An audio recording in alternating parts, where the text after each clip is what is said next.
Hey guys, welcome to a new video. I'm super excited to present you the Biosphere. I have a small one over here, which is like the original one, and the XL over here. What is a Biosphere? Biosphere is like a little closed ecosystem with a built-in light, with a built-in humidity control to make it possible to keep even difficult exotic plants in your home. And it's quite difficult for a lot of people to transition the plants from the submerged to the immersed state. So I think this one with the humidity control, with the built-in light, like a little ecosystem can make it really easy and possible. So I want to give them a try, see how my aquarium plants gonna perform in them long term. And today we're going to unbox them, see what is in the box, and of course scape them.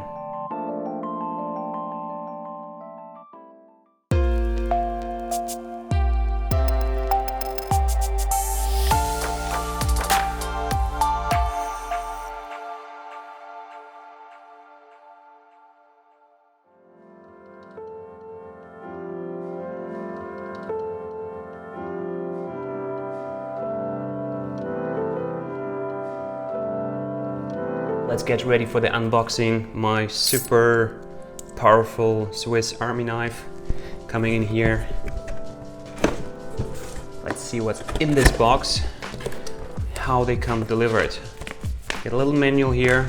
Okay, from the top you see there is the LED light itself.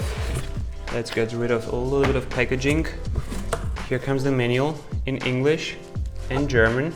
That's cool. There comes the Biosphere itself.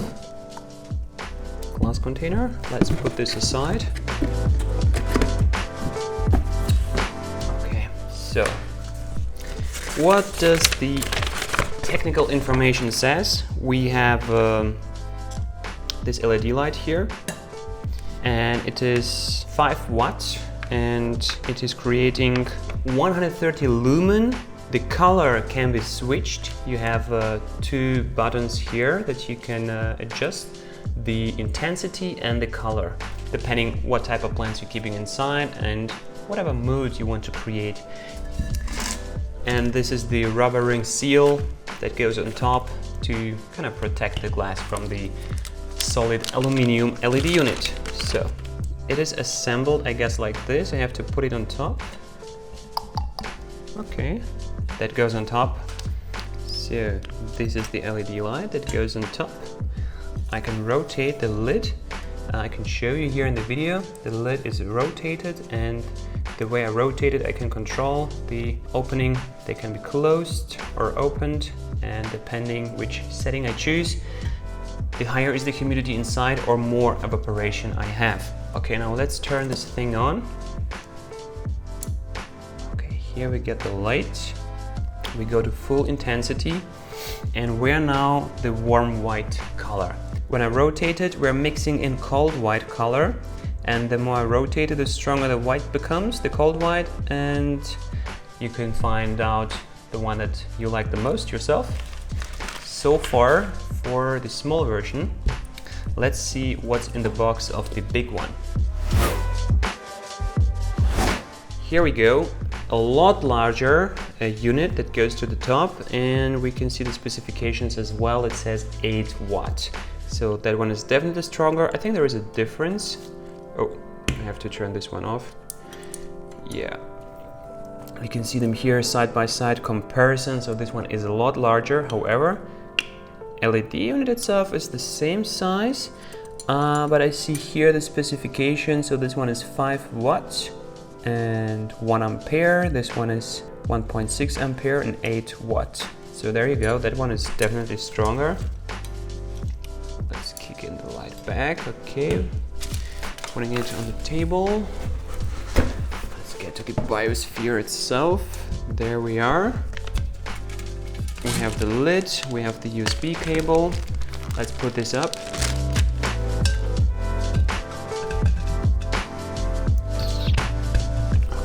This sits securely. Yeah, I'm gonna keep this little stickers.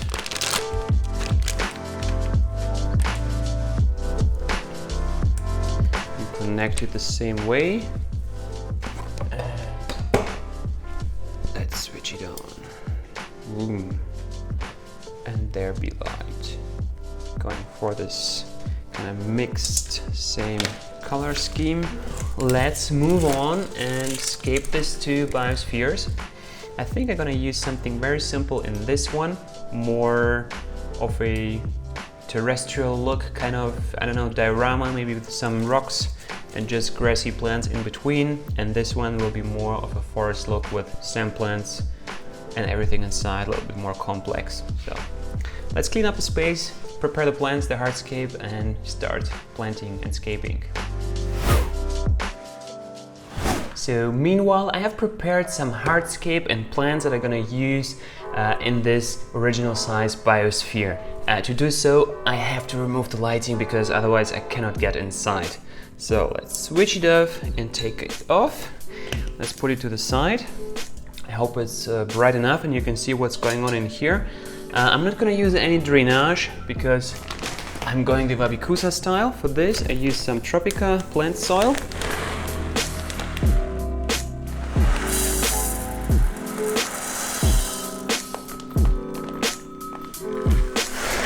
And this already looks like a perfect slope to me. And because I think there is no logo, I can just rotate it to the front. And yeah, that's about how much substrate I'm gonna use in here, maybe a little bit more. But first, let's try and fit in the rocks, and hopefully my big hands can go inside. This is going to be a little bit of a challenge. Okay, yeah, I can fit inside and have long tweezers as well. So, okay, the rocks I'm using here are Ryuoh stones, also known as Minilandscape stones. Yes, this was a millimeter, 1 millimeter, a little bit more on one side, and it wouldn't go into the glass. Okay, we have it here. Let's get another stone towards the front and try to create some sort of iwagumi look-like design that we can fill in some plants in between. Okay, and let's put one stone on the top. I'm really curious if this one gonna fit inside. So this is really challenging, and I think this has been one of the main reasons why the guys developed the large version, because this one is so difficult to put anything inside. Do you know how they put these little ships inside the glass bottles? Yeah, I would love to fold this rock and then unfold it inside the biosphere. Unfortunately, that is not possible. No. That's not working. Okay, back to homework. I have to find another rock that can sit on top. I got a selection of rocks that should go eventually inside. Yeah, this one goes inside. Might be a little bit too large, I think. What else do we have? We have this one over here. This one. This should work. Let's see how they look like inside. Yeah, I think that works. I just have to adjust the rocks a little bit, let one slide behind another to create a 3-stone composition in here.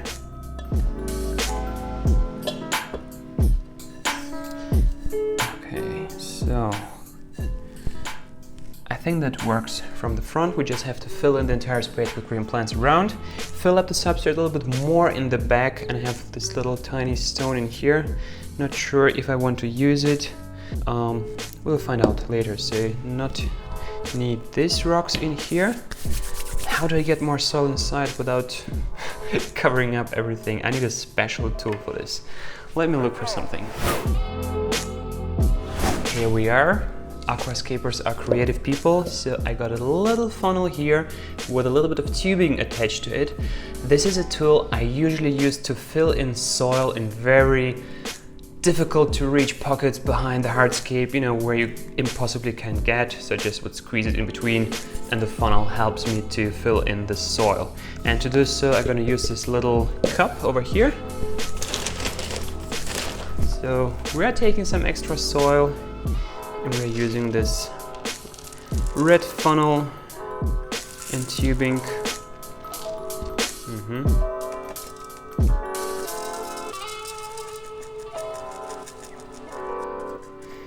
I might make a bigger one, or I have to be a little bit slower in how much soil I pour inside.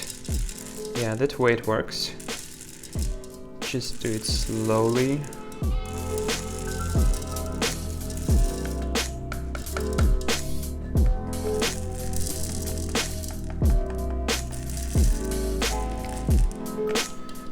So, adding more soil to the side here.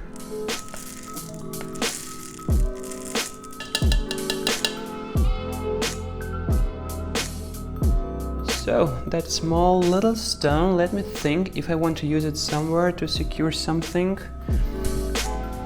I don't know, I think we have a balanced composition. I think I'm not gonna use it. Otherwise it will be the fourth stone. We're gonna have a non-odd number, and I keep saying always use an odd number of stones. And specifically over here with 3 stones, that's really visible. So next I'm gonna put in the plants. For this I have a Hemmianthus Cuba. And let me take some tools. Let's go. And for this purpose, I'm gonna use some long tweezers and thin tweezers. Long and thin tweezers from Tropica. They are the perfect tools for this job. So let's remove the pot from here. Kind of like to open it here with how the Hemmianthus Cuba is growing, and just gently rip it off from the rock wool. We don't need any rock wool here. I usually plant Hemmianthus Cuba with a little piece of rock wool as an anchor so it doesn't float up easily, but this one is a dry start, guys. It's gonna stay permanently without water, so I'm not worried at all about floaters. So we're just using the plant, and I'm making small portions and start planting from the foreground.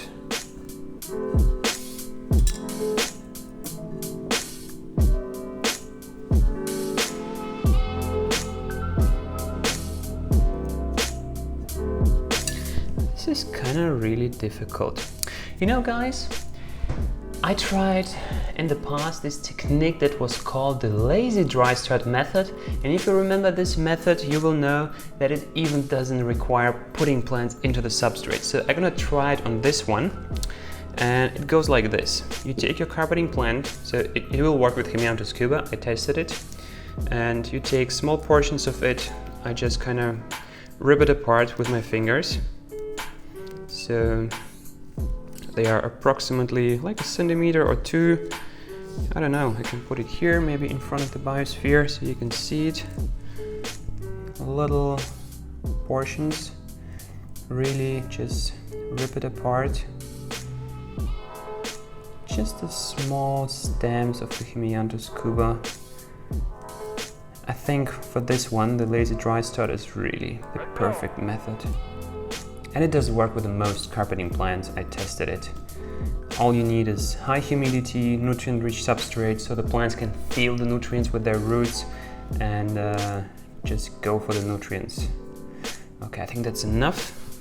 So let's take it like herbs and yeah, sprinkle it on top of the substrate.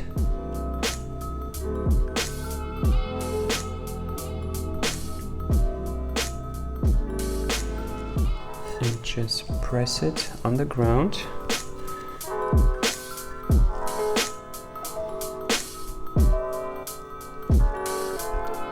I did it on a flat soil surface, so this is a little bit of an experiment over here.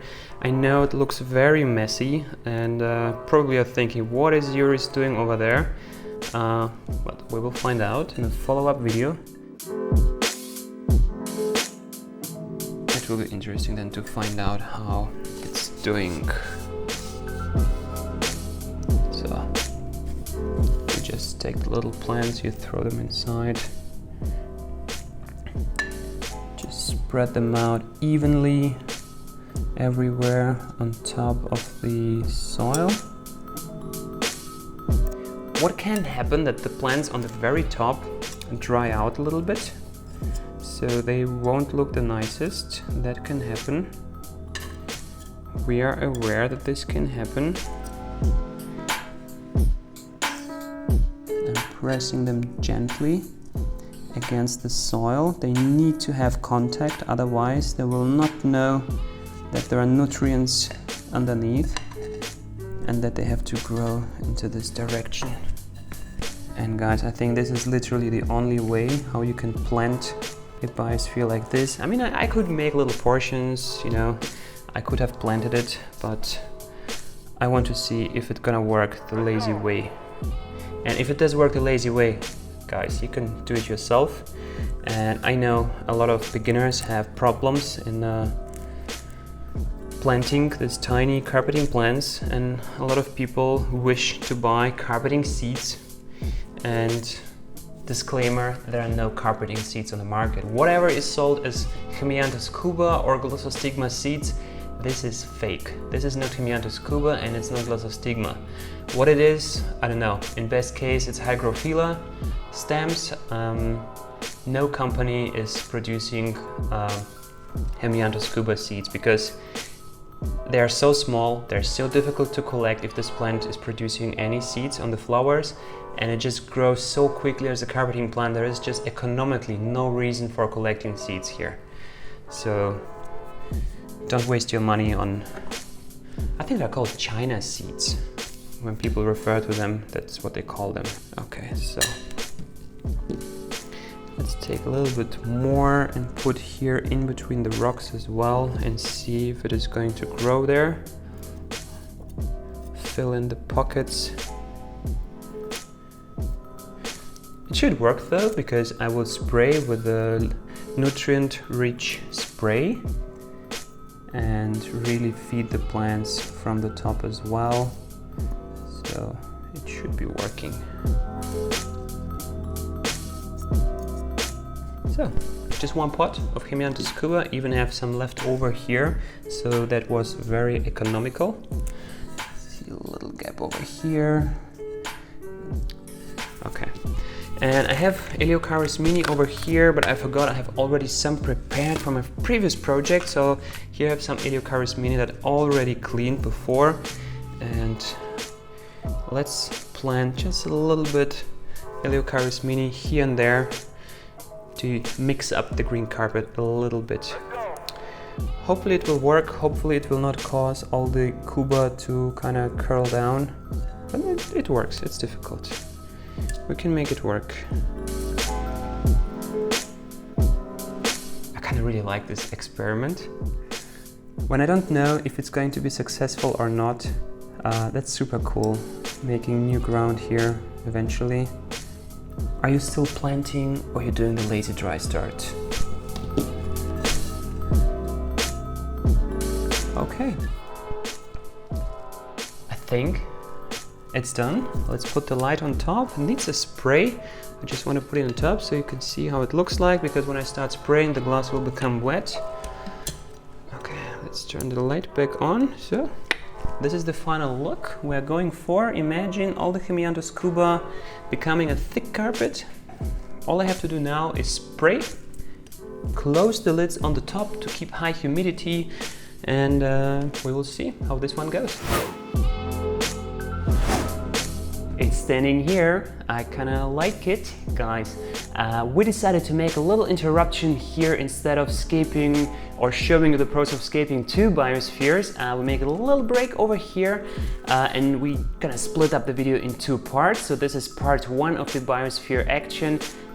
So far, the small biosphere is scaped. I hope you like the process. I felt a little bit like Bob Ross.